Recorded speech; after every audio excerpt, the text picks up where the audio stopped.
it is necessary to purge the establishment. What she's suggesting that churches do, a focus on... That's not necessarily a good thing to start with. They're stating it wasn't around when we needed the greatest generation of the 30s or 40s or... It happened before the election because there are too many Republicans that are afraid that their wrongdoing is going to... It's unacceptable, and I'm not going to sit here, stay silent, and not call it out. I'm calling out their lies. Do they think that we are so stupid that we will not notice and find out?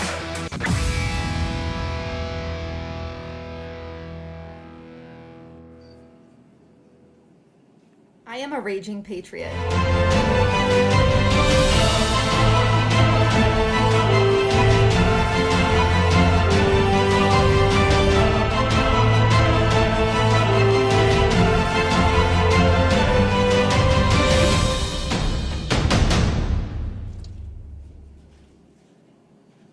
Welcome to KSok Uncensored. Excited to have you here today. I have a fellow police wife on, and I'm excited for us to talk shop by proxy, right?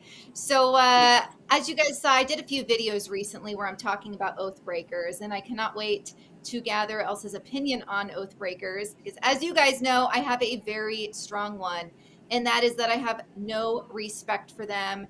And you know what really triggers me is when I watch all of these law enforcement officers in Australia. They are, they're just completely taking advantage of their titles. And what I'm seeing is horrendous. But the sad thing is that I'm starting to see that in the United States also. And just recently, as you guys know, I'm in the Portland, Oregon area. And just recently across the bridge over in Vancouver, Washington, a Vancouver PD officer, he kicked a woman and her children out of a grocery store for not wearing a mask. And you better believe I went on and tagged Vancouver PD and told them how disgusting I thought it was that they had Gestapo working for them. And then a few days later, they're showing pictures of them at the waterfront interacting with the community. Meanwhile, they're kicking community members out of stores for not wearing a mask that has proven to be insufficient in the first place. So I'm just really disgusted with what I'm seeing a lot of law enforcement officers doing. And as you can imagine, this makes for interesting conversation with my husband. But what I want to do, we have a lot to pack into 30 minutes. So I want to go ahead and bring Elsa in. But first, let me tell you about her. Amazing woman. Not only, I put a video out today talking about all that it entails to be a successful police officer wife. When I say successful, it's not a big secret that law enforcement has high divorce rates, right? It's not an easy job. It's not always easy to live with a law enforcement officer, and it's not for the faint of heart. And if you think about it, you go to a lot of events by yourself. Their hours are crazy. It's just one of those things where there is sacrifice that comes along with it. So I talked about that. And clearly you have two very strong women on here who not only can handle all of that, but take on all of these extras to be able to spread the message and support our family members, our husbands who are in law enforcement. So we have Elsa Kurt on today. Welcome. Thank you for being on. Yes. Hello. I'm so happy to be here. So excited. Thank you so much. You a bit. So you're an author of how many books now? Oh boy, I think it's about 25. Yeah. Oh my God. 25 books. Yeah, mostly fiction. Okay, awesome. Hey, I don't have an imagination, so that's fantastic that you can do that. Well, I finally channeled. Go ahead. Yeah. How many law enforcement related? Yeah, there's just one on law enforcement right now, and that's Welcome to the Family, Life Behind the Thin Blue Line. And I'm working on a second one, which is going to be called Home is the Haven. And so as you can gather by the titles, they are for mainly, I kind of gear them towards those new to our very unique lifestyle. And, the plan is to help kind of fortify them and prepare them for just all that this entails. And it's not by any means all doom and gloom and scary things. There's so much good that comes with our lifestyle. And this will hopefully help them navigate through the rougher patches of what we live with. Absolutely. I think that's fantastic. I've had so many mothers reach out to me saying, my daughter is marrying a police officer or a sheriff's deputy, and I'm going to have her reach out to you. And they do. And it is nice to be able to just talk about ways to be successful. And I'm going to be the first to admit, I was not the best police wife in the beginning. I hated his hours, especially before I had kids. I hated being alone. And I was always going alone to events. But it's, in the last 5 years, I would say, and we've been married almost 14 now. In the last 5 years, I've really gotten to understand it and kind of embrace that time to myself, to be quite honest. Yeah, absolutely. I have to show you two things. So, because your book might be the next one. So when my husband joined the Portland Police Department, they gave them these books during swear-in and to give to their family members. Yours could be the next one that you get a big contract with, because and it's very there, and it's really actually a pretty short book. I'm kind of a no nonsense girl, so I always hate, if you go look for a recipe on the internet and you ever notice that you get their whole life story before you get to the recipe. That's all you want. You just want the darn recipe. So I give you the recipe. Yeah. I go straight to the recipe. Yeah, no fluff, no nonsense. Just just the things that you want to know and you need to hear. And I don't like to really talk myself up, but I would love to see that book in more hands, because I really think it does give just a great overview of what it's like, and tips and strategies, and a lot of the stuff that you just said. Absolutely. One of the tidbits that I actually, I don't have much time to read these days outside of, scrolling online and doing research, political research. But I did read the I Love a Cop book. I did read this early on in our marriage. And one of the things that it said was, especially for those that work the night shift, is that they feel completely out of sorts and that disconnected because they're sleeping when everyone's awake. And so it said to leave little tangible things around. So I would leave little notes around, knowing he was going to be up at the opposite time as me. And he did say that seemed to help him. And so just feel more connected. But I can't wait to read your book, because I do think it's really important for us to continue to be researched on what our spouses are dealing with. Yeah, exactly. And it's I think the one thing that happens, and it's not just in law enforcement marriages, it's in marriages in general, we lose our compassion for each other, the compassion that you start off with, and we lose that at some point. And I think there's some great ways that you can be reminded of that and recapture that. And I think that's such a strong base for a healthy relationship, to maintain compassion for each other and each other's experiences, and not have that competitive thing that sometimes happens. Like, well, my day, is like this. And, and obviously, unless you're also in law enforcement, your day is not going to compare to theirs and to some of the things that they deal with and might see. So, and that's part of the problem too, that the comparing is a problem. So don't compare. It's all relative. Your bad day maybe isn't, in comparison as bad, but it was still a bad day. So when you have that compassion, it helps. Yeah, absolutely. I want to ask you, what are your thoughts on the oath breakers that we see all around these days, enforcing mandates when that is not their role? Right. What are your overall thoughts on this?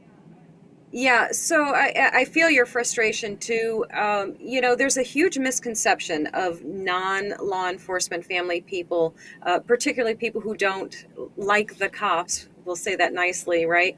That we support all cops all the time, no matter what, and we never think that there's a such thing as a bad cop. And it couldn't be further than from the truth. We, along with our spouses, there is nothing more that a good cop hates and cop families hate than bad cops and cops that don't represent the badge the way it should be Right. done.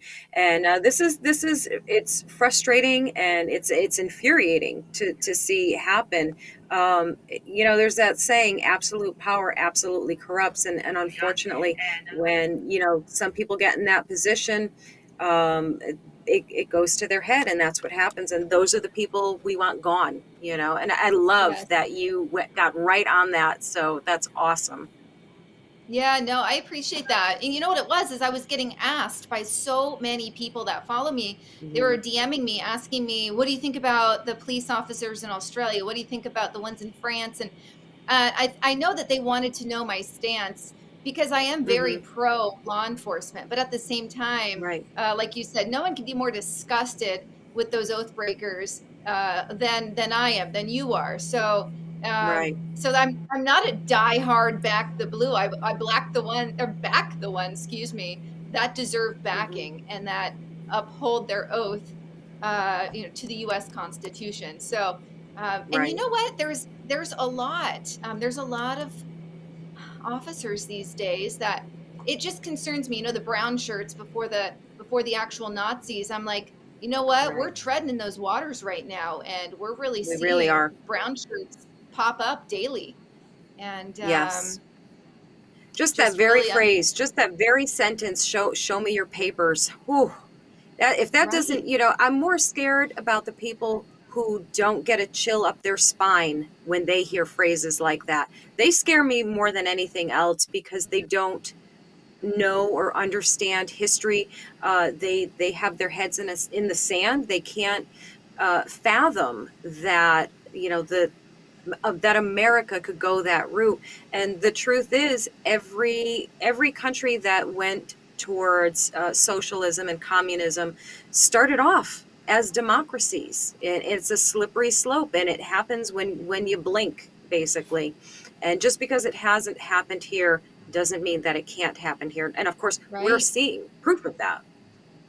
Right. Exactly. Yeah, it's very scary. I completely agree. I mean, I'm here in Portland, Oregon. I don't have many non-liberal friends. I mean, the ones I do hang out with, they just know better and they know where I stand, and we just don't talk politics. I have maybe 2 conservative friends in this area, and it's difficult because I do see things on social media. That's why I very rarely go on my personal social media, because I'm like, I still have friends that think the coronavirus came from bats. I still have friends that think every single person should be vaccinated, and knowing I'm not. So it's really difficult. Those people, they do scare me, and I don't understand the lack of common sense. But I don't either. They've lost the ability to think. Yes, they have. We got Royal here, Kevin. Go Elsa. That's awesome. He's awesome. He's actually going to be on next week, so that'll be great. Awesome. Very cool. Good cops and sharks need to stand up to the corruption. Yeah, they do need to stand up. That's not as they do. That's easier said than done, but they need to do it. Yep. They absolutely do. Old Brick Mason. I love this guy. We'll tell you to work at work and home at home. I like that. That's so true. Yeah, that's like the good police officers can definitely, they do well at compartmentalizing. But yes, exactly. It's like my favorite word. Yeah, you have to compartmentalize. But it's funny. I do ask my husband, I'm like, I want to hear the gruesome details. I don't know. I'm just kind of sick like that. And I think it's good for him that he can tell me. Absolutely. Oh, our dinner conversations, I'm sure you can relate. Our dinner conversations are not for the faint of heart, and no. we acquire a skill called gallows humor. And, if you don't find humor in things that are technically not funny, the alternative is that you wallow in the despair and the gloom and the darkness. So, you make light of things that, when people hear that, they're appalled, but, you have to understand it. You have to live it. Yeah, exactly. I mean, that's funny that you say around the dinner table, because just last night we were at my mom's for dinner, and my husband was telling a story. My aunt happens to be in town, and she loves the gore too. And my husband was telling a story about these 2 gals that decided to cross the freeway at 1 a.m. and got hit by a car and how their their fat was all over the guy that was driving, and I mean, and we're just like at the dinner table eating our lasagna soup, which is amazing, by the way. But anyways, that sounds incredible. It doesn't faze us, but most people would probably. They can't handle it, I would say. Yeah, but, exactly. Like you said it before. You said it's not for the faint of heart, and that is so true. I mean, you gotta be a tough cookie. Yeah, you know. Sure and I know ones do. that are not. You know, I know ones that are not, that they, you know, I mean, they almost literally cover their ears and they don't want to hear the stories. They don't want to know. I don't know how they do it, how they survive, but you know, I need to know. I need to be involved and engaged, and you know, for his sake, right? Oh, absolutely. One of the best things I ever did was go on a ride along, and after that, I was able to sleep like a baby through the night because I was like, wow, he is so good and so in control and just communicates so well with people. And it was awesome to see. It really put my mind at ease. And I used to wake up in the middle of the night and call him. I don't do that anymore. And I really needed that experience. So, well, you just said it perfectly, because that's so true. Trusting, you need to be able to trust in their capabilities to do their job. And, you know, you just proved that was so reassuring. And I would imagine a lot of wives, if they were able to do that, if that's an option. I know some places you can't, but a lot you can. If that's an option, I would absolutely recommend it, because I think it does give you peace of mind. It really did. It was very therapeutic. That's awesome. Yeah, no, well, he left me, I have to tell, he left me in the car with someone he was bringing to a drunk tank. And so that was comical. I think he had to get gas or something. So I'm in the front seat, and this guy's he's like one of those regulars that goes to the bar, and he's in his 70s and he's just drunk and on drugs. Yeah. So anyways, so I'm in the car alone with him, so I'm just kind of sitting there, and he's like, this is a little PG-13, but he goes, "Ma'am, I'd like to see you climax." And I said, "Oh, well, thank you so much. I appreciate that." Oh, bless your heart. And Juan's dying down there. And then so I tell my husband later, I'm like, "What that guy just said to me?" That's awesome. But like my response totally threw that guy off. He thought he was going to rattle me. That's so funny. That's incredible. Yeah, silly guy. You can't rattle a cop wife, please. I know. I'm like, come on. I could probably rattle him better than he could rattle me. But that was great. All right, you have a podcast. Oh, I wrote it down. Sorry, because I'm horrible at remembering everything. So, Blue Family Unity, Life Behind. Yeah. No, that I'm mixing. Blue Family Unity, and you're the producer and host. Can you talk to us about what we would expect if we tune in? Sure, absolutely. So I cover everything under the sun that affects Blue family life for law enforcement officers, first responders too. We talk about the latest one was the stigma of mental health in law enforcement and just breaking that down. We talked to a great couple who experienced that, and they're willing to share their story, which was a pretty amazing, unbelievable story. I just, today, it's not going to air for another week or so, but I just talked to Congresswoman Kat Kammack from Florida, and she's pretty incredible. She's a strong fighter for first responders, and just everything under the sun, and not just the dark and gloomy stuff, the fun stuff too. So everything that affects law enforcement life. I love that. I love that for sure. No, that's awesome. I checked it out a little bit before the show today, and I will definitely be tuning in. And I think it's something that law enforcement spouses, not just wives, like spouses in general, really should take the time to connect with others, because it is like a tribe. And it's so important to have those connections, even if they're virtual. So, no, fantastic. And so I want to hear about, so I understand, so you're an author, and your most recent book, I like the how-to guide. Can you give us just a little about what you think is important for a successful marriage to someone in law enforcement? Yeah, you know what?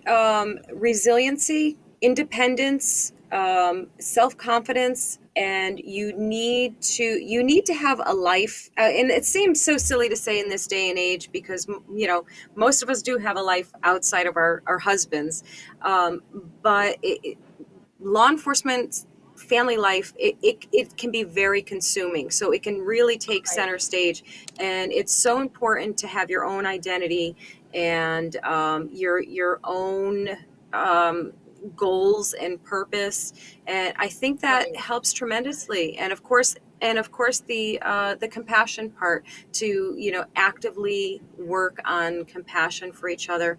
And one of the tools that we've used throughout our marriage, now it's not even something that we even say, it's just kind of a matter of fact, but in the early days, when he would come home from a difficult shift, the question would be basically, so what do you need from me? Do you need silence? Do you need distraction? Or do you need to talk about it? And I would abide by whichever one he chose, because at some point, he would always talk. And, he's we're on the tail end of things here. He's been on the job for 35 years, and everything I know about, So, we're getting closer. We're inching towards retirement. Well, not inching. I'm racing towards retirement. Yeah, I don't blame you. Yeah. Yes, absolutely. So, it's a very different experience than from what a lot of the younger spouses are experiencing. And my husband, Paul, has been a great mentor, really, of sorts, in just this lifestyle. So it was a great crash course for me. And I've been a part of his life, or we've been together for 14 years. Not too different from you guys. Did you say 14 years also? Yeah, we're hitting 14 in October. Nice. Yeah. So, so I came in later. He was already, he had already done a lot of the climb, so to speak. So, I got him at a great time. Nice. No, that's good. He had already got some time under his belt. Oh, no, yes. That's fantastic. No, I know. That's actually, I might have to start using that. I don't know, do you need to talk? Silence or a distraction? Drew put down here, he was a co-producer, and he put, we like distraction. He was in law enforcement for almost 10 years. Yeah, he's like, distraction, please. Distraction is great, right? Yeah, exactly. No, I think that's funny because I know for us, I would say I'm a pretty good distractor, because I'm like the crazy one in the marriage, and then he's the a little bit subdued and I hate to say boring, but they say like the best marriages have one crazy person, one boring person. And and then evens it out nicely. So yeah, you never know. I'm with you. What Same. I'm gonna do. I think that's great. Yes, keeps them on their toes. Yeah. But my husband has come home to the entire house being painted a different color. So my gosh. he's. Oh yeah. Yep. I dug a pond. Like yes. Yeah. So I think it's good for them. That's what I tell them all the time. Every time I do something a little bit crazy, I tell them it's good for them. That is so good. You know what? I say the same thing. And that's funny that you say you dug a pond, because my son wants a pond in the backyard, and my husband would definitely say no. And so that's why I just do it, and then I ask for forgiveness. That's kind of like my thing. Exactly. I have a trick to this, Oh yeah, I have a little trick to this. Yeah. So what I say to him, what I said to him was, wouldn't it be so nice to have a pond in the backyard? I didn't ask for a pond. I just kind of, theorized how nice it would be. And he said, yeah, it would be nice to have a pond in the backyard. So the next day I dug a pond in the backyard. Oh, I love it. He agreed. I am impulsive like that too. I was painting my my laundry room cabinets. I mean, my house is built in '96, and so we have those blonde oak cabinets. And I'm painting them, and I'm doing that till 10 p.m., after the kids went to bed. And I'm just like, I'm the person that keeps starting projects. I do eventually finish them, but yeah, he does not. It drives him nuts, like, his mind doesn't work that way. but that's why. Same. We're living like a parallel life, I think. Yeah, I think so too. I'm a little jealous of the impending retirement, though, because man, I would love to jump ship here. But he has 12 years to go. And that's because when I met him, he was NYPD. And so he came to Portland for me. And so he had started all over again. And so he's like, I don't want to start over again. which I get. Yeah. But Yeah, at the totally. same time, Portland is rough. So I was just going to say, you are in a rough area. So, yeah. No, it's crazy. There was a thing on Facebook the other day and it said, describe the state you live in without telling me what state. And I said, liberal hell. And a lot of people were like, yeah, exactly. So yeah. I'm like, The pretty two much guesses it. would be Portland and California, right? Yeah, seriously. All right, add Seattle to that list now too. Oh, excellent. Well, you have your show airing tonight, your first one on Ram TV. So that Very is really exciting. exciting. And so everyone knows that's watching right now. She's going to go after me every week. So that's going to be a great segue, and they'll get we both have different approaches, but then we'll cover some of the same material, but then in a very different way and from a different perspective, which is really cool. And so It'll be fun. I think, yeah, you're the perfect person to go after me. Really excited about that. So welcome to the Ram family. And I hope to see you at one of our events. Oh, absolutely. Yes, absolutely. Excellent. That'll be great. Thank you so much for having me. Where to find you? Yeah, the easiest way to find me is just to go to elsakurt.com. It has every link you could possibly imagine for everything. It's all my blog, my books, my podcast. Not that you need that because we got it here. But yeah, everything is at elsakurt.com. One-stop shop. Easy. I love that. I saw that you have a link tree. I need to do something like that because people are always asking me, like, Linktree. Okay, yes, I highly recommend it. Okay, I'll do that for sure. Yeah, too. it makes life so easy because you can have so smart. Yeah, you can have as many links on there as you want, so it's really helpful. I definitely recommend it. I love it. All right, well, I look forward to seeing you every Thursday right after my show airs. And thank you again. You're an amazing guest, and I'm really proud of you because it's not easy, and but it's also an awesome, fun ride, and we both have that kind of crazy personality, so we need that exciting yes, spouse. Absolutely. Thank you for being such an awesome warrior on here and doing what you do. So I appreciate you. Absolutely. Thank you. All right, excellent. You have a great evening. You too. All right. We've got Keith Sanders coming up after me with My 2 Cents. Excited to have this guy on here. I went and watched some of his TikTok videos with his new style. Woo! Love it. He's like my inner, what do you say? People hate when you say my soulmate or my what is it? My spirit animal. People hate that. But let me just say, I think when we hang out at the event in Dallas, it's going to get kind of wild. So, Juan, watch out. But here we are, 2 Cent. Here we are. Here I am. There you are. Bone to pick with you. We're back to that. Bone to pick with you. Right, no offense to Elsa, who I think I'm going to get a chance to talk to here in a moment. No offense, Elsa. I just heard that you're the perfect person to follow. I'm pretty sure I used to follow you. I'm pretty sure I'm a pretty good person to follow. I'm sorry, not sorry. You're out. She's in. I didn't say it. Well, it's an upgrade for sure. I have no idea anything other than you are not me. Therefore, you are an upgrade. And I'm excited to have you here as well, Elsa. I think you can still hear me, right, Elsa? I think she can see me.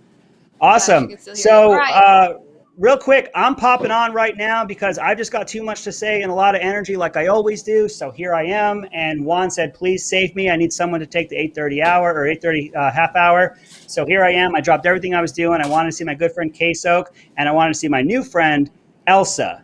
So Juan, do you want to bring Elsa up and we could talk real quick? All right. Bye, guys. See you later. Oh, yeah, I'm done with you. I'm done with you. Get out of here. On to the next one. Ooh. You're out, Keith. Done. Nobody. Hey, you're out. Get out of here. Elsa, I'm Keith. Nice to meet you. Can you hear me? You got me? I'm not sure. Okay. Oh, we don't have her yet, Juan. Oh, wait, we're coming up. We're doing everything we can. I appreciate you guys over here. I'm on TikTok live over here, and I'm trying to get everybody to go over to YouTube. Juan's bringing you up. Elsa, can you hear me? I can hear you. Excellent. Here we are. Yay. Awesome. can you tell my listeners or my followers a little bit about yourself and what your show is going to be like? I sure can. So I'm Elsa Kurt, and my show is Blue Family Unity, and it is all things police, family life, law enforcement, family life, the good, bad, the ugly, the funny, the sad, you name it. We don't shy away from any topic that has to do with the Blue family. And that's the focus. That's the goal, really, just to unite and help law enforcement families, just build them bigger, better, stronger, especially in these days when when they're not loving them so much. But thank you for the service and sacrifice of your family and those close to you. In today's day and age, kind of a tough question. Do you want to tell us regionally where you are so we can kind of get an idea about how the police have been treated in your area? That's fine. We're in Connecticut. It's whereabouts? I used to live in Stafford Springs, Connecticut. Oh, you're kidding. So Hartford area, outside of Hartford, about 20 minutes, half hour outside of Hartford. I lived in East Hartford. I lived in Vernon for a little bit, Milford, Brantford. So we can talk Connecticut all you want. Yep. I kind of bopped around. Then again, for those that don't know, Connecticut's about the size of this room I'm in right now. Yeah, pretty much. And then Rhode Island next door is pretty much the size of a closet. But yes, it's New England. Exactly.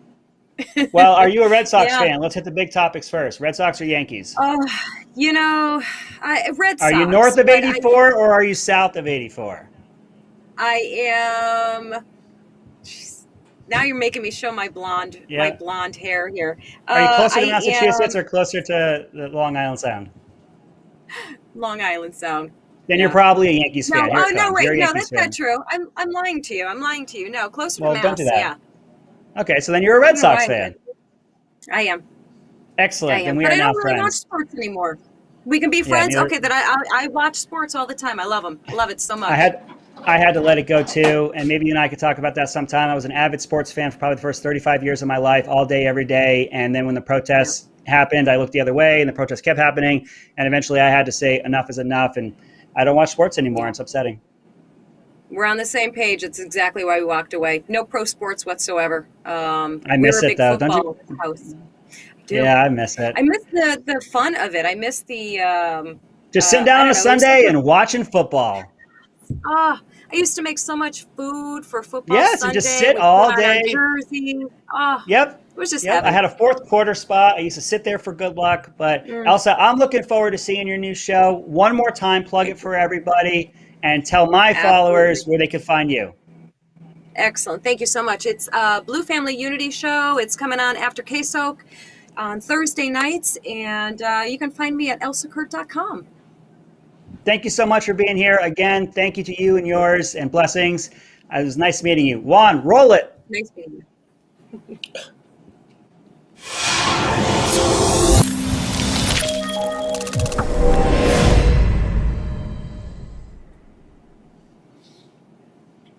Welcome to tonight's episode, a pop-up episode, another Come Save Me episode. I have to always just spring up when Juan calls me randomly in the middle of the day. Juan runs this whole network, by the way. He wants a whole lot of credit. Everything's on my back. It's killing me carrying this guy around. He's a small dude, but man, he is heavy. He comes with a lot of baggage.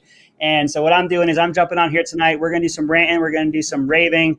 I would love to see your questions, your comments. We're going to be doing segments throughout this episode, so that way I make sure that I get to talk about the things that you guys find are important. Big topics for us to talk about tonight, obviously the border and how horrible that is, and it's the creation of one Joseph R. Biden. And we're going to talk a little bit of a comparison from last president to this president. I got some fun things I think you guys are going to like about that. And we have to talk about Afghanistan. The reason we're going to talk about Afghanistan is because nobody is talking about Afghanistan.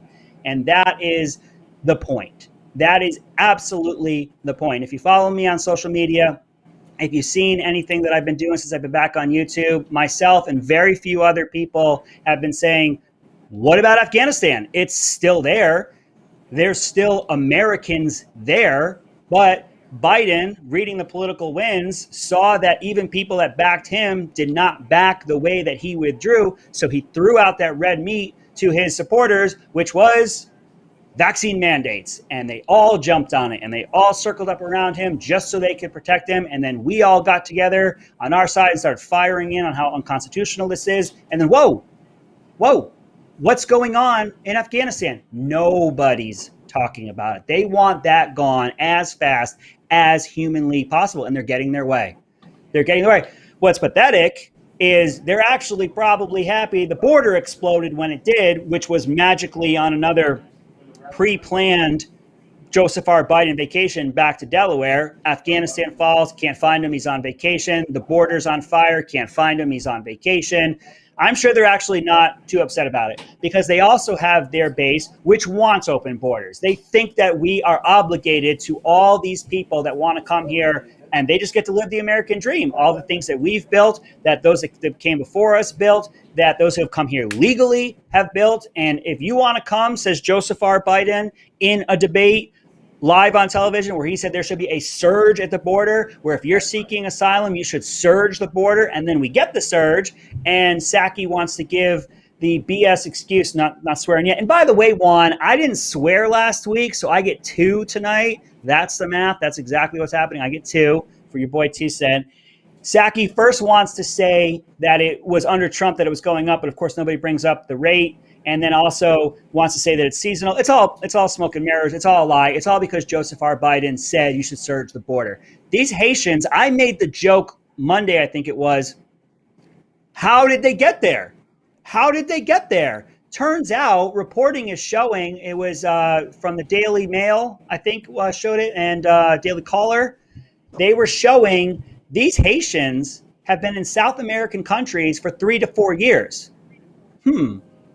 What was going on 3 to 4 years ago? Who was president 3 to 4 years ago? Was it a guy who ran on the platform of building a wall and securing the border? Do you think that rhetoric had anything to do with these people staying where they were? And do you think the current administration's rhetoric and policies has anything to do with how they walked thousands of miles to the border to surge the border as he called for? But no, it's always Trump's fault. It's always Trump's fault. And like I said, here I am already talking about the border and how that was used as a distraction away from Afghanistan. They want you looking at anything but Afghanistan. The coverage of it has absolutely tanked. You cannot find an Afghanistan headline on CNN. Can't find it. The AP, Reuters, other not so hard left, CNBC, NBC, CBS, ABC. It's so hard for me to read those. I do my best because you all need a balanced approach. Here comes the roast that I need for the day. We might get some roast going out here in a little bit. I appreciate that. I'll leave that question up there. I'll get back to it in a second. I try to do my best to get the spectrum of what's being covered out there. It gets really hard when I start getting into MSNBC and the like. I try to get the spectrum because I think that's the best way for me to give you the my insight, as it were. I know a lot of folks say, hey, I come to you for the news. Cool. Not really the news. I sort of react to the news. The biggest thing I do like to do is to pull out the tidbits of actual fact that they hide way, way down in there after all the hyperbole and all the opinion and all the BS in a piece that's not marked opinion, by the way. I love the new one. Catch, it's always subtleties, and that nothing gets by me. They change opinion to analysis. So analysis now means it's more factual than my bullshit. There's one. My bullshit, same one. That's still one. My BS, my BS opinion, because now it's actually analysis. All right, let me see what this question says. What kind of foolishness getting rid of the horses? Well, so if you guys didn't see it, beyond one? Oh, there I am. Thanks a lot, buddy. They needed something to distract from the distraction. It's that pathetic. This is where we are. We had Afghanistan, which was such a nightmare that they needed something to distract us. So we got the border and COVID mandates. And now that is so bad. We got the optics, we, the left, in this hypothetical situation. Oh, I did this. I owe somebody a drink.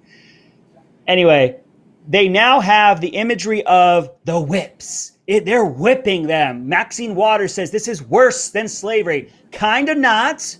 Tiny bit not worse than slavery. Turns out, I wasn't there, but I read about it. The slaves didn't want to be here as slaves, and these people crossing the border want to be here, so not necessarily the same.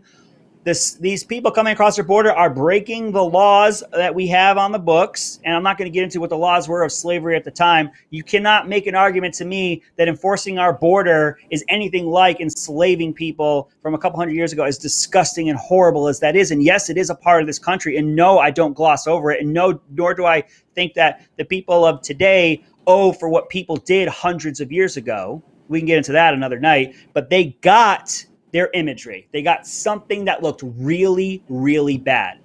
So now we have to have an investigation. Reporting is showing that these officers that you saw have been suspended, and they're looking at an investigation. What do you think the Department of Homeland Security is going to find in this very unbiased, leave some of these up, Juan, this very unbiased investigation that we're going to get? And they were doing their job, and they were being aggressive, defending the border, which is their job, which is what you sent them there to do, underfunded and understaffed, and they're doing what they can, and God forbid they're being aggressive and using their horses, which is what they do. Has anybody ever been Austin, Baton Rouge will even do it, New Orleans will do it, I've seen it in other cities. They bring in horses at the end of the night when you're done partying to move you out of the way. These aggressive stances they do with the horses are commonplace techniques to get you, the human being, to move away. This is all very normal, but of course they got the optics that they wanted. Now we have these horrible, as Maxine Waters said, cowboys, and she even did this, I think, cowboys, and they're whipping them with their reins. She was at least smart enough to realize it was reins and not whips, but of course she has to use that term. Why are the celebrities being so quiet? Gotta be a rhetorical question. Gotta be a rhetorical question. We know why they're being so quiet, because this isn't working. None of this is working. Joseph R. Biden is not a moderate. He's not a sweet old man. He's not a nice guy. He's not a unifier. I was just having this conversation with someone at work the other day. I find more and more hidden Republicans. I work for a very liberal company, but I find more and more Republicans as I just sort of kind of have conversation. And we were talking about Joseph R. Biden, how radically left he's been in just these 9 months. I said, so was he hiding this for 47 years? Was he this radical this whole time? Or has he been that drastically impacted by his left, by the squad, by the progressives, by all of those who are trying to kowtow to the woke, to Antifa, to everyone on their left that's further and further left? And I got to tell you, when you go back to the crime bill that he was a part of, I don't think he was radically this far to the left. I think he's a chameleon, and I think he's made a lot of money and become the most powerful person on the planet. And I don't think it was an accident. I think I have drastically underestimated this guy. I think he kind of fell into it. I think Barack Obama plucking him out of Delaware and making him a name that other people knew had a massive, massive part of it. But that was also because at the time, and I was having a conversation with somebody else, that he was picked because he was a moderate. And they thought with Obama, who's going to be so far to the left, that the moderate VP might give the optics that he's not going to be as far left as he is. Turns out he at least is. Maybe he was. But I think his guy has gotten away with being underestimated his whole life and laughing, saying, go ahead, underestimate me. Go ahead. And he kept moving up. It took a very, very, very long time. Sleight of hand is a good way to put it. He definitely got us looking at this hand while he was working on this hand. I like the fact that you call it like I see it. I call it like I see it, and I'm right. What do you want me to do about that? I can't do anything about it. It's a lot of fun, though. I do like always being right. It's the same people talking about the missing white woman syndrome. Let's talk about that. You guys got me a little bit all over the place tonight, but screw it. We're having a good time. I'm talking with you guys. America first, absolutely. You guys are getting me all over the place. Juan, hold off on these for a little bit. I'm getting distracted. I'm seeing squirrels all over the place. So let's talk about Petito. First of all, how horrible. I'm a father. I don't know what I would do if one of my children went missing. I'd probably just tear the walls down and eat glass. I don't know what I would do. It's so horrific. I did have the conversation myself. Why, I'm being objective here, why was this missing person case the one that was put out forward? I never understand that. There are so many missing people. Leave it to Joy Reid, the wonderful, magnificent, not biased, certainly not racist, certainly not homophobic, because those tweets are from those blog entries that she had from years ago. She was hacked. It wasn't her, so she's not a racist or a homophobe. I definitely have said both of those phrases. She's not a racist. She's not a homophobe. She has said missing white woman syndrome is why. Then CNN jumps on it. And CNN put up several people of color who are missing. They're not important enough. You can find thousands of white people who are missing right now. Are they not important enough? It's not because people are one color or the other. And every single thing now has to be about race. I thought it was strange too. I'm an open and forthright person. I thought it was strange too. Why is this one particular person on the news? I don't know, versus another person. I'll give you another example. Why is one female teacher who's committing statutory rape with a student, why is that one person on the news all over the place one day? There's hundreds, if not thousands of them doing it. I don't understand how one of them gets plucked out. But of course, CNN has the answer. Joy Reid has the answer. It's racism. It's obviously racism. That's the only answer. That's what they want to teach. That's what CRT is. Everything is racism. And if it's not, it's because you're racist. And they have that circular logic built in, which is a beautiful, beautiful way to argue, unless you're slightly smarter than a mouse, which is, I have made my point. If you disagree with me, that proves my point. What a great debate tactic. Or maybe there's another side to things, but that is what CRT is. That's critical race theory. It's teaching our children to only see themselves through the color of the lens of race, and to see their classmates through the lens of race. All right, Juan, you can get a couple more of those. Actually, you know what? Let's do a quick plug. I'm ready for a plug. You got those up, or you want me to give you a minute? Need a minute? All right, I'm going to give him a minute. Let's go right into, we already did the border. We already did Afghanistan. He's got my stuff up. Are you ready? All right, let's get it up there.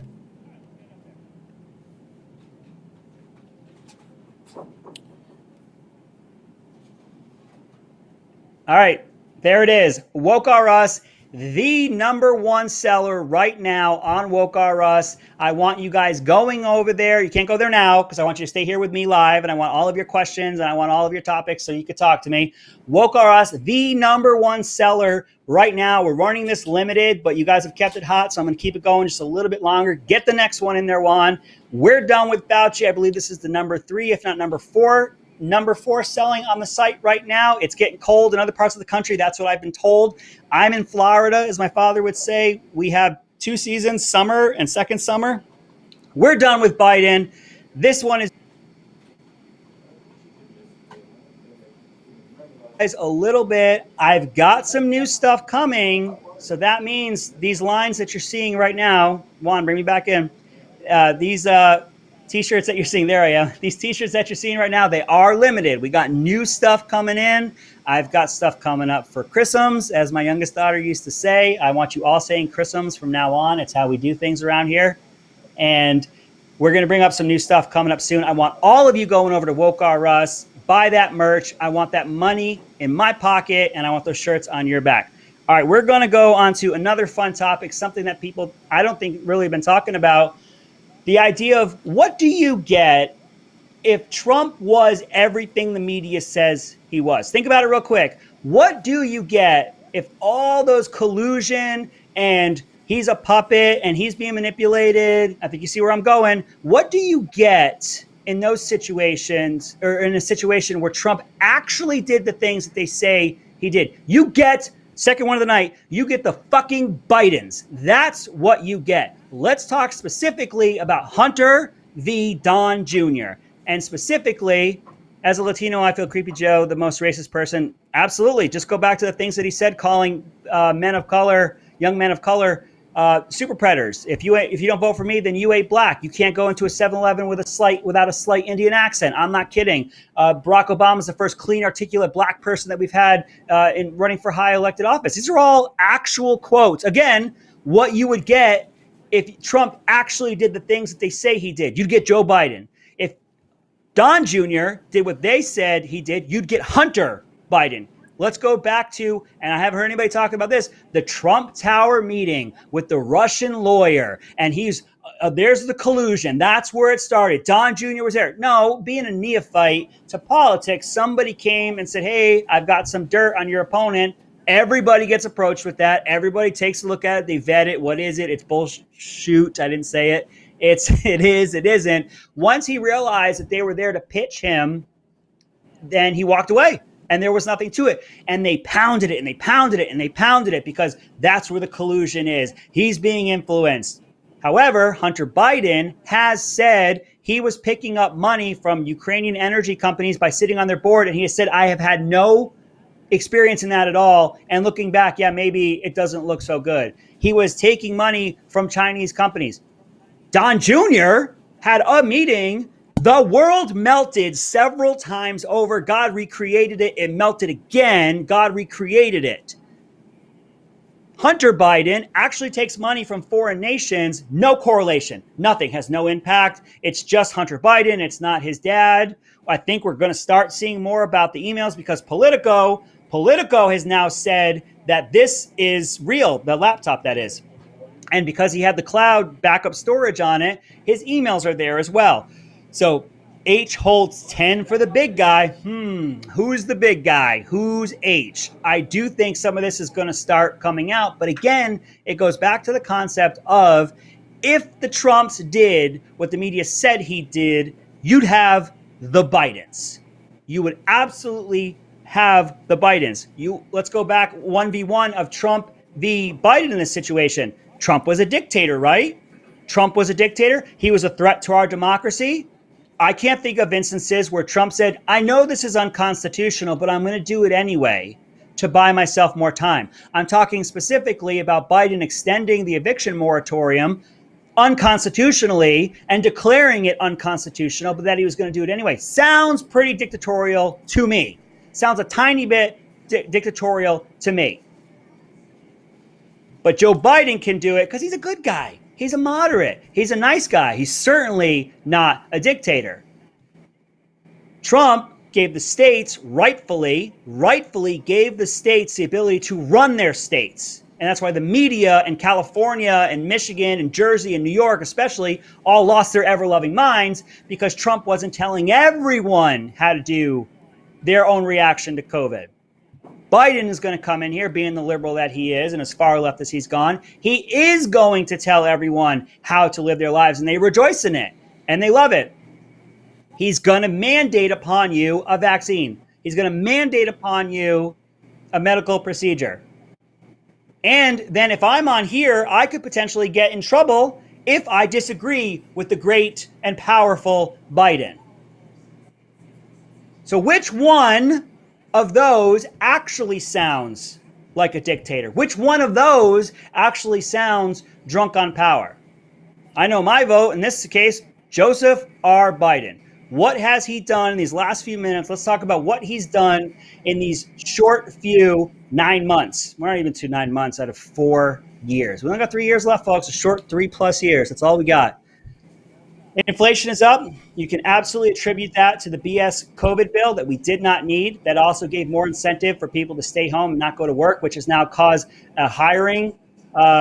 You have this weird situation where you have unemployment and you have low hiring at the same time. It's a very weird place to be, but only the liberals could possibly make that happen, and they did. So inflation has gone up. Any of those raises and wages that you've seen, Bloomberg is already reporting, that's been eaten up. That's absolutely been eaten up. You're actually getting less for your money now than you were a year ago. We're an absolute laughingstock on the world stage from Afghanistan. We just screwed over the French, took away, I believe, a $70 billion deal from the French that they were working with the Australians. And I had said, people were asking me last week, hey, what do you think about the U.S. working with Australia to give them nuclear submarines? Because there's so much going on, that one just came up. I do like the idea of Australia patrolling their own waters. They're geographically very close to the South China Sea. I do like a trusted, even though they're kind of being really weird over there. I have no idea what's going on with Australia right now.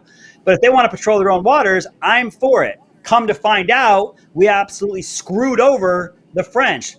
I was told it was a return to our European allies. I was told under good authority that we were back in the world stage and it wasn't America first. Seems a little America first, Joe. Seems a tiny bit America first. And then nobody wants to cover at all the idea that the French pulled out their ambassador. That's a big deal. That is a really big deal. He absolutely screwed over the French. And then the headlines afterwards were first phone call with French president after spat over Australia. Spat over Australia? We screwed them. Screwed the French. A $70 billion hit in the sale of military technology is a massive hit to the French. It's has an impact to our economy over here, but it is a massive, massive hit to the French. But that's cool because America first, other than on the border, other than on jobs, other than on the economy. But I guess America first in that instance. Juan, do we have any more questions that maybe we can address in the last couple minutes? I'd love to interact with the followers. Let's see if he's got anything for me. If not, what we could do is I could talk a little bit more about Australia, because there's some crazy stuff going on down there. We'll have to become the tyrannical dictators that they railed against. You know what's really interesting? What was it? The guy leader from the Sex Pistols, Johnny Rotten, I think, was one of them. He said, who knew that it was going to be the Republicans that were the cool group that were fighting against the oppressive government? Who knew that's what it was going to end up being? I was driving home the other day, rocking out to Rage Against the Machine, that F you, I won't do what you tell me. And I know there's some pretty far left guys, but I think in today's day and age, it's us on the right that are screaming with our fists in the air, F you, I won't do what you tell me. And we're just screaming it because I don't have to. Because like the shirt said, here is my vaccine passport. That doesn't count, Juan. This was brilliant by Trump to put all the COVID decisions to the states. That's the way it has to be done. South Dakota is drastically different than Florida, as my father would say, which is different than Texas, which is different than New York, which is different than Oklahoma. They're different. And then at that point, also, let's look at Florida.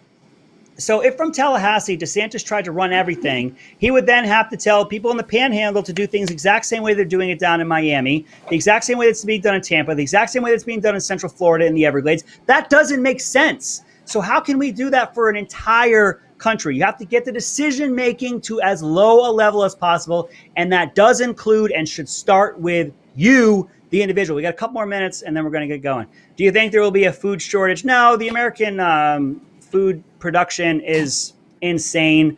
There's far too much ability for us to make food. Don't worry about that. I see that being fine. Israel's talking about pulling Israeli embassy. Let me research that a little bit. I would not be surprised. I don't think that we are a friend to them right now. We had to fight and scratch and claw to replenish that Iron Dome that they had, which is what they used to defend themselves against Islamic terrorism. Yes, never comply. Hey, I support your decision to be you. Give me a couple more, Juan. Let's get in here. I'm having a good time with this. We got a couple more minutes. DeSantis got the meds on his own. He absolutely did. I always screw this up, the monoclonal. So go back a couple weeks, blue check marks all over Twitter were going nuts that DeSantis was pushing the early treatment and they were getting mad. His ratio of talking about the vaccine versus talking about treatment is wildly out of whack. He should be talking about the vaccine. Why is he talking about the vaccine? He has the vaccine distribution up. We have an incredibly old population here, and over 80% of our most vulnerable are vaccinated because of what he's put in place. Those that want it can get it. So what's next? How do we treat it? So he starts building that up. But of course, he's a terrible person. It works. So now because we have some form of a socialized medicine here, they're going to start rationing and deciding who gets it and who doesn't. And it certainly was definitely not political payback. Do we have any more, Juan? You got one more for me? I got about 30 seconds. I'd love to get one more. With that, guys, I'm being told no. I had an absolute blast. Thank you for following me over here. If you guys, you got the graphics up tonight, Juan? Or maybe not tonight. Maybe next time. You guys can find me at 2CentKSJ on Twitter. I want to see you guys starting to follow me over there. At 2CentKSJ on the TikTok. Here's my 2 cents here on the YouTube. Take a look at the outlet that Juan has started for all of us. It's called Right America Media. I want you to look them up on the Facebook if you guys are on that. Right America Media. Take a look at them. I contribute there as well. And with that, thank you so much for being here. I had a great time. Thank you so much for interacting with me tonight. And with that, that's been my 2 cents.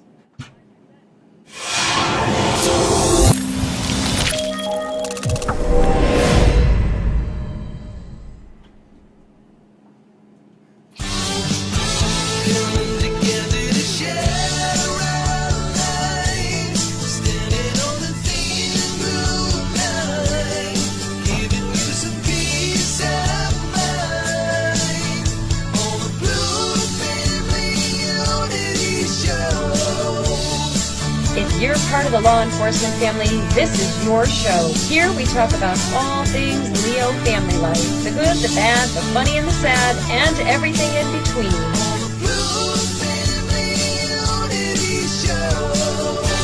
The Blue Family Unity Show was created, written, and produced by Elsa Kurt. Music written and produced by Dan Tracy. Well, hello, Blue Family. Welcome to another episode of Blue Family Unity. I hope this finds you well today. I am going to talk about some facts that I was going to say I'm going to spit some facts, but I don't like that word. I have a thing about words. There's a lot of words that bother me. The obvious ones, I'm not even going to say them, but I bet you can, right off the top of your head, think of some words that you absolutely abhor and you never want to hear people say them. I was already waiting for you, bud. I'm that kind of person that I lose my mind over. I appreciate the help. I know it's kind of going to you a lot, and I had a lot on your that plate, was one of them. But anyhow, I I'm do going to share appreciate a you bunch helping of out. facts with you so that you can share a bunch of facts You got me? with other people, Okay. if you so choose, or just simply know them and have them in your toolkit, in your arsenal of information to give to people. And the reason that I'm doing this is because I really, two reasons actually. I love facts, and I'm a facts over feelings kind of girl. So I think it's really good to have them. And the other reason I think it's really good to have them, to know them, is so that when people want to argue with you or say really stupid things based on, their feelings, then you can share some facts with them. And as long as just keep in mind, and I have to keep this in mind too, they don't give a shit about facts, just like I don't give a shit about their feelings. I know that was harsh and aggressive. I'm in that kind of mood today. You're going to have to bear with me or not. It's up to you. You can shut this off and say, screw it, I'm not in the mood for her nonsense today. But if you're in a sassy kind of mood, like I am today, and I'll tell you what started it. So, this has been going on for like forever. For as long as I've been a vocal police family advocate, this has been going on. Most of the time, it doesn't really bother me. And I think it would be going too far to say that it bothers me right now. It's just, like I said, I can't stand ignorance. I can't stand willful stupidity when information is always readily available. So what started today, this time, was every frickin' time I do a TikTok video these days. So apparently, like, the trolls have discovered my existence on TikTok. And it took them a while. It was nice. It was very peaceful. But now every time I do a live TikTok video, they come flooding in with all their idiot comments. Like, so right now, if you're listening to the podcast instead of watching it on YouTube, I am wearing one of my 2 Thin Blue Line hats. And that sets them off. 2 things set them off like freaking crazy. The Thin Blue Line and the American flag lose their shit at the sight of those 2 things. And they come in with all their, all the usual bullshit. I've talked about this in other episodes. They come in with all the usual bullshit. They call it, what do they call it? They call it a racist flag. They call it desecrating the flag. They call me, the second they see the flag, they say you're a Trumpster. They make all kinds of assumptions and blah, blah, blah, and all that kind of stuff. So, one of the biggest of all of the fabulous things that they come in and say, the one we're really addressing, or kind of the group we're addressing today, is the one, of course, that has to do with law enforcement, because all the other ones are not even worth it. I mean, we can certainly get into politics anytime you want. If you want to have a show about that, I guess we could. It's not really my forte. I'm learning, though. I am immersing myself. I am educating myself.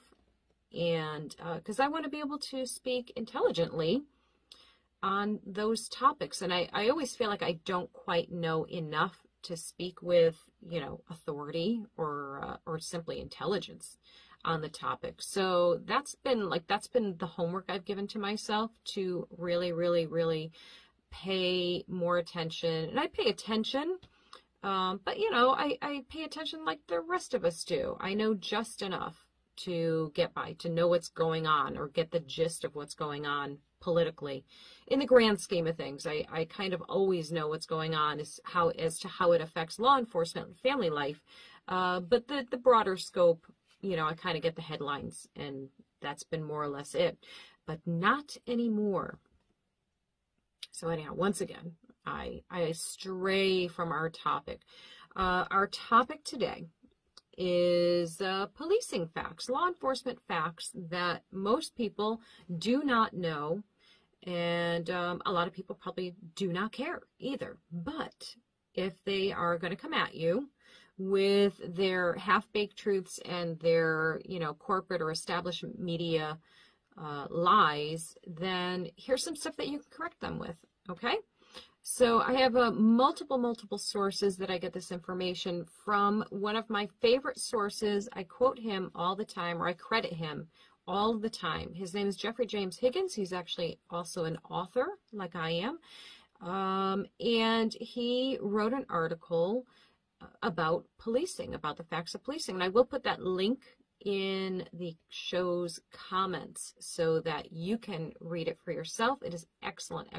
He truly did his homework, and he made my life easy because he did his homework, and now I can just cite his findings and his research and his stuff and things.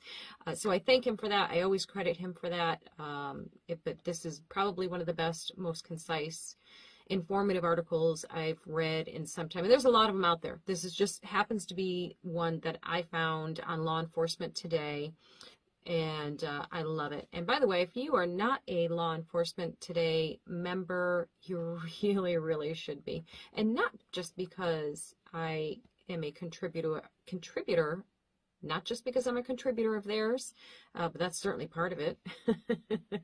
But yeah, it's a fantastic news site. It is everything patriot, law enforcement, first responder life, and it is fantastic. Law Enforcement Today is the largest police-owned and operated media company in the country, and they also have this incredible platform called LET Unity, and you can see me on there. It is there's so much with LET Unity that you can get. It's basically being called the Netflix of the law enforcement community or the first responder community, but it is everything. It's shows, VIP services and offers, and tons more. And we're gonna have another great offer coming for you very soon, so stay tuned for that.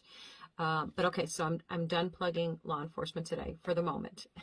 But seriously, get over there and join. Oh, and by the way, you can use my discount code to join. It's Blue Family. You use that at checkout and you'll save 10%. So that's pretty darn cool, isn't it?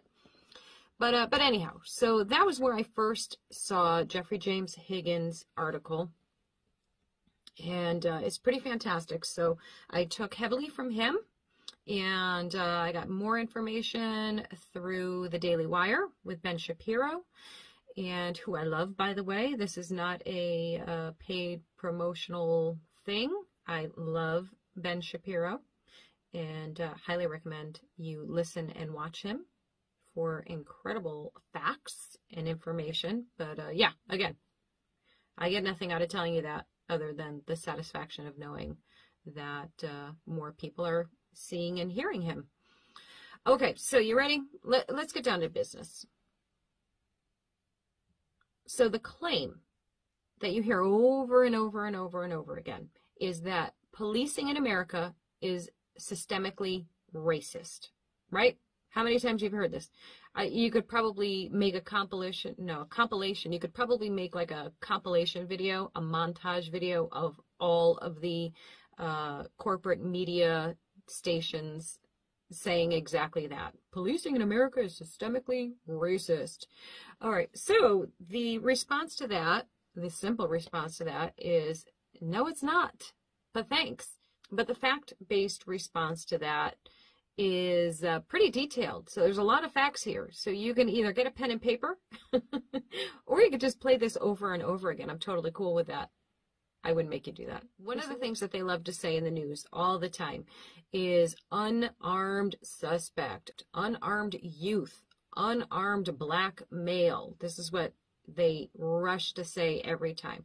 So there's a few things about that. So number one, shooting an unarmed suspect can be justified if a suspect makes a furtive movement, attacks an officer, or tries to take the officer's firearm. If an officer feels the threat of force, or if the officer feels a threat to himself or those around him, he is within the scope of his duties to take action, and that means to stop the threat. Okay. Oh, and that goes, since we just said that, that goes to the other thing, which is actually not even on my list, but now we're going to talk about it. The other thing that they love to say when an unarmed or armed suspect gets shot and killed, they love to say, well, why couldn't they just shoot him in the leg? And I know that right now, every single law enforcement family member that is listening to this or watching it just shook their head and rolled their eyes, because you hear this constantly. Why couldn't they just shoot him in the leg? Or why couldn't they shoot the gun out of his hand? Obviously, we're talking about an armed suspect. Or shoot the knife out of his hand. Why couldn't they do that? So, you know, the best thing to be able to do would be to show them, these people asking those questions, show them the videos of how fast an attack can happen, the seconds and milliseconds that it takes for an armed or unarmed person to either draw their weapon or attack. Obviously, that's not possible to do. So, and not in this context. I mean, I guess if you're watching the video, I could splice in some videos of that. But maybe I will give some links. That's a good idea, right? Give some links so that if you want to share that with people, you can share it on your social media if you wanted to. Yeah, that's what we'll do.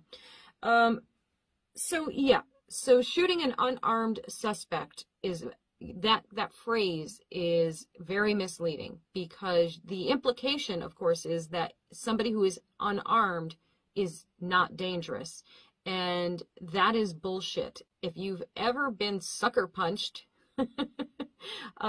you know, or shoved to the ground, you know, anything physical, you know that an unarmed person can still cause harm to another. So, you know, that's a silly thing to even say. But the whole shooting in the hand or shooting in the leg thing, police are not trained to shoot to kill. They're trained to shoot to stop the threat. And first of all, the likelihood, and I don't care how much training you have, I don't care how many, you know, times you've been at the range, any of those things, when you are in a crisis situation, and that means being attacked or under the threat of being attacked, you're not going to try and aim for the smallest, thinnest, narrowest part of your target. Okay, because why? Because you're probably going to miss. You're in the middle of an attack or an altercation or whatever you want to call it. And you're not going to be taking that time to shoot for something tiny. It's like, it's just ridiculous to even think that that's a good idea. You're going to aim for the largest mass of your target, which obviously is the chest area. So that's where you're aiming if you have time to even aim. It's just common sense. But they don't have that, do they? I don't know why I expect it. I don't know why I think they should or would or could, but there it is. So there's that. So let's dispel that. I know. I'm preaching to the choir. You guys already know all this stuff, but it's just kind of like the refresher course to share with other people who ask these dumb questions or comment these dumb questions. By the way, most of the time, it really isn't worth your time or effort to respond to these stupid things. The odds of changing their minds are pretty slim. You know, most of the time they're so convinced of their illogic that they refuse to be told otherwise, because then they would have to give up everything that they believed and admit that they were wrong. So, I mean, I'm not discouraging you from correcting people. Obviously, this whole episode is about encouraging you to dispel the lies and the half-truths and all of that garbage. But, you know, just be mindful of your audience, I guess. I guess that would be the actual you know, side note here, is to say, be mindful of your audience. You know, there are people who are receptive and willing to listen. Those are the people you talk to. The ones that are just, you know, there to argue and listen to themselves pontificate, kind of like I'm doing right now. Kind of pontificating, aren't I? Whatever. Yeah, so anyhow, let's go back to a fact sharing. So here's fact number 1, and I've shared this before, but there are approximately, of course we're rounding off here, but there are about 700,000 sworn law enforcement officers in the United States, okay? And that's according to the FBI's Uniform Crime Reporting, okay? Because, you know, I like when we can cite our sources, because they very rarely can cite their sources other than just say, I saw it in a meme, or, you know, I read a headline somewhere that said blah, blah, blah, but they didn't investigate it, didn't read the whole article. But anyhow, we can cite our sources, which is the FBI's Uniform Crime Reporting. 700,000 sworn law enforcement officers in the United States. So now when we're talking, because we're talking about the, remember, we're talking about policing in America is systemically racist, okay? We're talking specifically about that, so this is why I'm bringing this up. 700,000 sworn law enforcement officers in the United States. That makes for one unarmed black male shot and killed for every 49,000 sworn police officers. One for every 49,000. And now remember, we talked about when shooting into someone that is unarmed is justified. The next stat I have for you comes from 2018, and that's, I'm guessing that's when like the last official compiling of this was recorded, like officially. But in 2018, police made 10 million arrests, and this is kind of like an average. It's year to year, I believe, from what I recall reading somewhere in some other article. Yeah, I know I should be able to cite it. Hopefully I'll be able to find it. In 2018, police made 10 million arrests.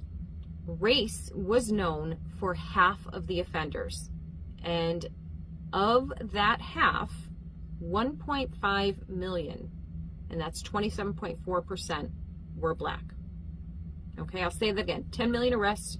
Race was known for about half. Of that half, 1.5 million, which is 27.4%, were black.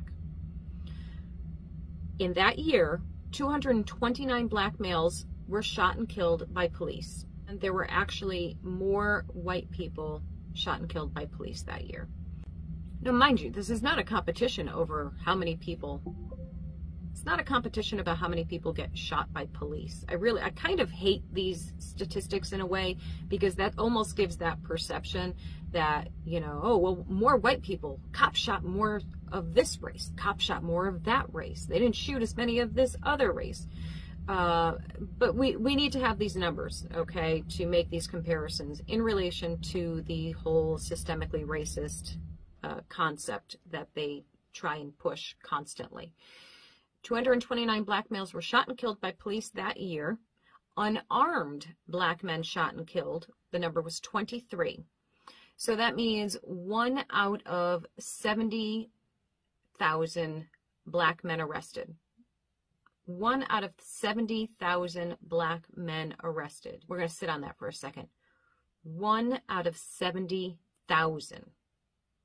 Doesn't really sound like an epidemic, does it? It doesn't really sound like systemic racism to me.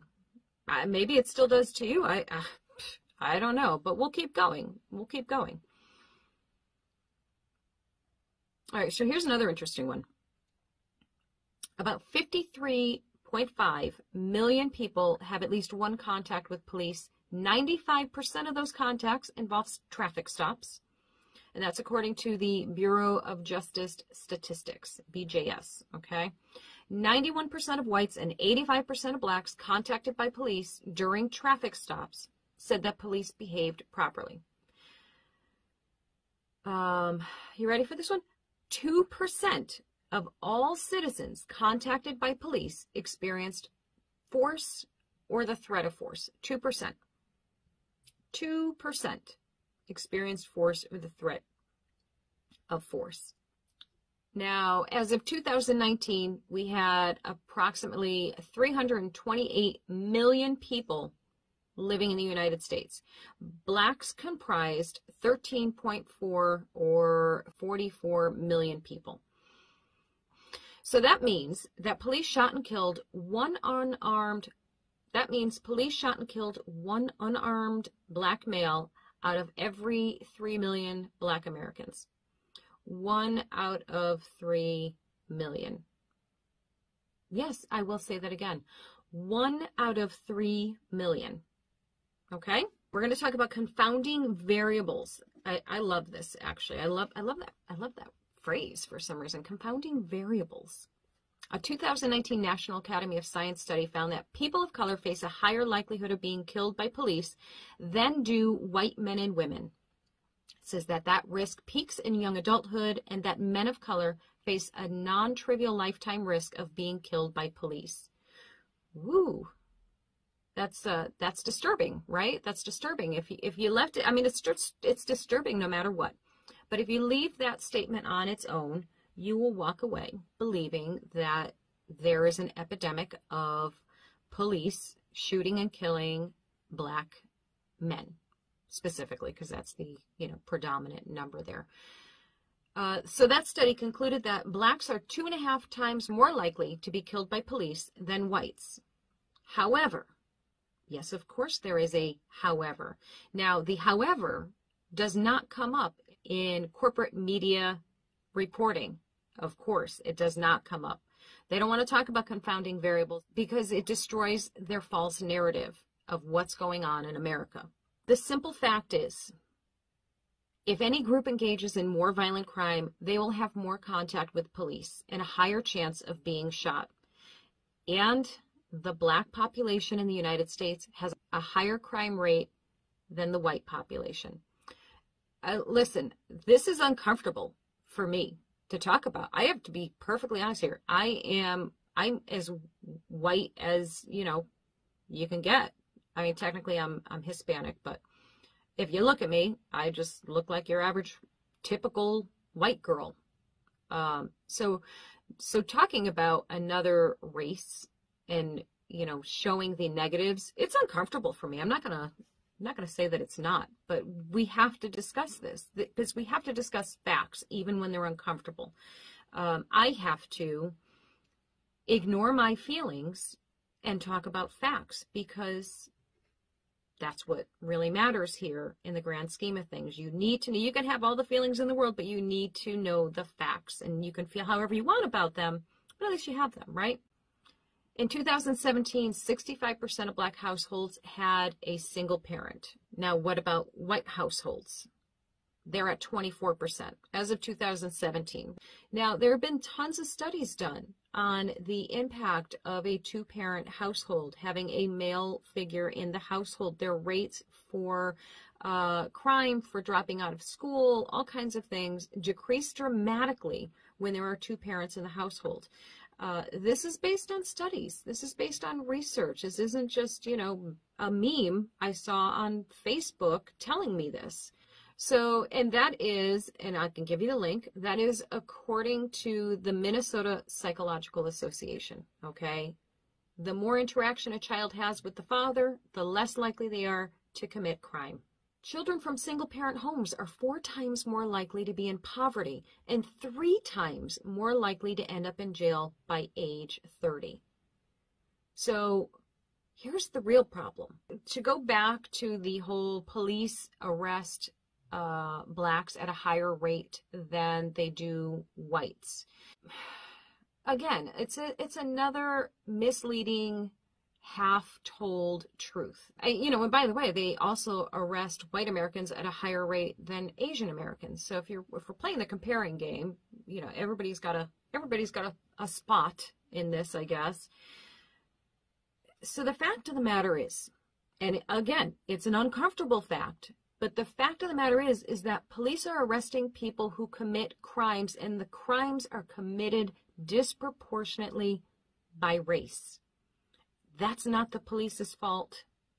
That's the police doing their job. And even the Wall Street Journal has said that no statistically significant difference by race between how likely people were to commit serious violent crimes and how likely they were to be arrested. So the data suggests that police focus on criminals' actions and not their race. So what does that mean? That means that 35% of reported offenders were Black. In 2019, police fatally shot 1,004 people, most of which were armed or otherwise dangerous. African Americans were a quarter of those killed by cops last year. Here's a big one.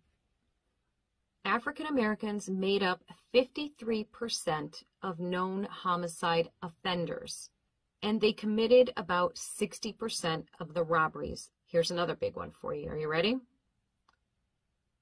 Police officers are 18.5 times more likely to be killed by a Black male than an unarmed Black male is to be killed by police. Wait, what?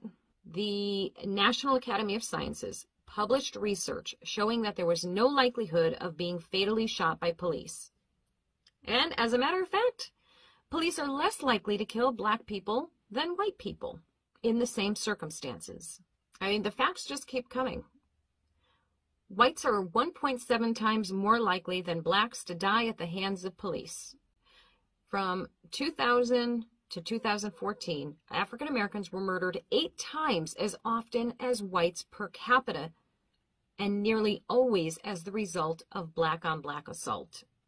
57% of Blacks in state prison were convicted of violent crimes. You know, they like to, corporate media likes to tout the whole excessive imprisonment of Black males in society, and they usually will cite drugs as being the reason, and it's actually not true. That is not true. This is we're talking about 57% of Blacks in state prison were convicted of violent crimes. 57%.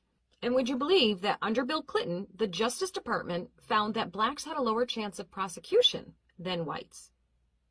And so here's the irony of all of that. All of these people that claim to be so concerned about the safety of Blacks and the rights of Blacks and protecting them are actually the same people that are going to get more Black people killed. Why? Because they're trying to take the police away from these areas. It has been proven over and over and over again that more police presence keeps communities safe. You take the police away, you are taking away law and order. And it's been proven over and over again. Take a look at the stats in George Floyd Square. Okay, take a look at the stats in Chicago, in Austin, in Minneapolis, in Seattle. Look at the violent crime stats in those areas. And by the way, those are the places that chose to defund the police. The simple fact is that more police equals less crime.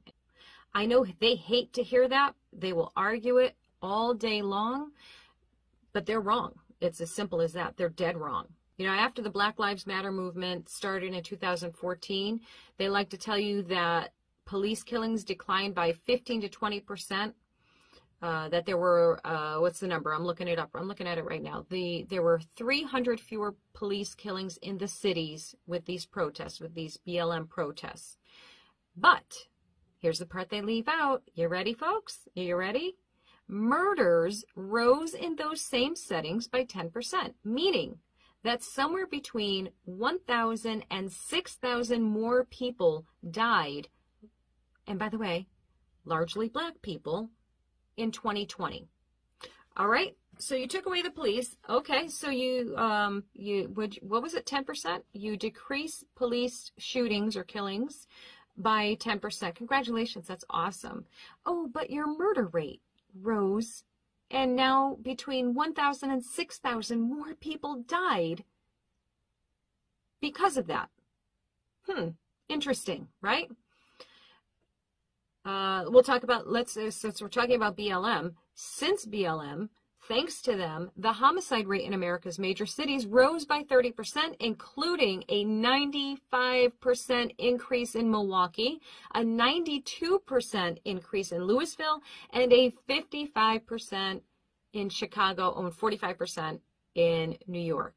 This is the homicide rate, the murder rate. This is people with lawlessness in their communities just murdering the hell out of each other. Okay? Again, police presence deters crime. Simple as that. And now, because of these, using air quotes, because of these do-gooders, these BLM activists, you have put Black communities, Black children, Black mothers, Black families at risk, at a heightened risk for being killed. Great job, guys. Way to go. As Ben Shapiro said, law and order is the central pillar of any civilized society. If people don't obey the law, there will be no order. They have this wonderful habit of blaming the system all the time for everything. God forbid there's self-accountability. God forbid you look at yourself or you look at your family member or whatever the case is and say, hey, listen, you are screwing shit up.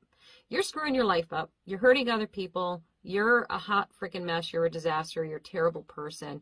Oh, no. It's not the criminals' fault. They're criminals. It's the system's fault. So what the fuck, really? And I'm going to quote Ben Shapiro again because I thought it's spot on. Ben Shapiro said, you are depriving Black Americans of agency by suggesting that when they commit crimes, they are not responsible for those crimes because the system itself is responsible. That is a direct quote from Ben Shapiro. He's so right. He is so right. The minute you take away personal responsibility, everybody gets to throw their hands up and say, it's not my fault. It's not my fault I'm a piece of shit. It's everybody else's fault. And that is the liberal way. And I am stepping into politics. I'm doing a little sidestep for 1 minute, but that is a huge difference between conservatives and liberals. That's a big difference between the right and left, so to speak. The right believes in personal accountability, that we are responsible. We are the masters of our own destiny. We are in control. We steer the ship, all of those things. The left believes that society should fix all the problems and that more government will fix all the problems. Well, look at all these cities. Look at their government systems that are in place in all of these cities, and they've all gone to shit. Again, that's another citable statistic source that I would be happy to give you. I could put it in the links. If somebody wants it, I'll add it somewhere. But, these are all things that are extremely unfortunate, very uncomfortable, and also very true. The numbers don't lie. People lie, but the numbers don't lie. And these numbers were compiled by, numerous databases and sources that, are pretty concrete. As far as I know, as far as I can tell, they're pretty concrete. I mean, you're tracking things that are, put into computer systems, or obviously you can't collect data on things that aren't reported. But so we're going by everything that has been reported. And there's a lot of big numbers here, a lot of statistics, a lot of things, and they all come down to one thing. Policing in America is not systemically racist.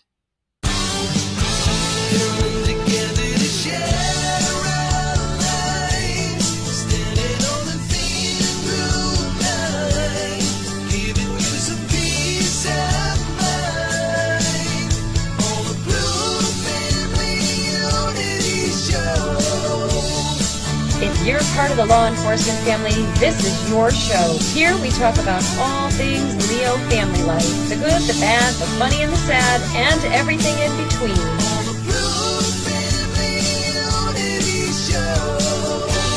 The Blue Family Unity Show was created, written, and produced by Elsa Kurt. Music written and produced by Dan Tracy.